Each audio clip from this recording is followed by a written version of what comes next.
அனைவருக்கும் வணக்கம். இப்போ சிபிசி 1908ல ஆர்டர்ஸ் இருக்குல்ல, இப்போ ஆர்டர் 3 அதில் வந்து ரூல் 1 to 6 இருக்கு. என்ன சொல்லுது? அங்கீகரிக்கப்பட்ட அந்த முகவர்கள் மற்றும் வாதுறுதியாளர்கள் சொல்லுது. அது ஆர்டர் 3 ரூல் 1 என்ன சொல்லுது? இவர் வந்து இன் பர்சன் நேரடியாகவோ அல்லது இவர் வந்து அங்கீகரிக்கப்பட்ட ஒரு முகவர் மூலமாகவோ அல்லது வாதுறுதியாளரோ தோன்றுதலை பற்றி சொல்லுகிறது.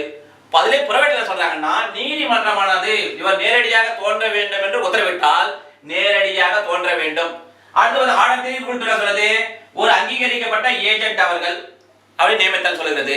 அடுத்து இங்க ஆர்டர் 3 ரூல் 2 சப் ரூல் ஏ என்ன சொல்லுது? இப்ப நான் நினைக்கிறேன்னு சொன்னா, என்னோட வழக்கு நடத்துவதற்கு ஒரு பவர் ஆஃப் அட்டார்னி பொது அதிகார பத்திரம் கொடுத்து ஒரு வழி நியமித்து வழக்கு நடத்த சொல்லலாம்.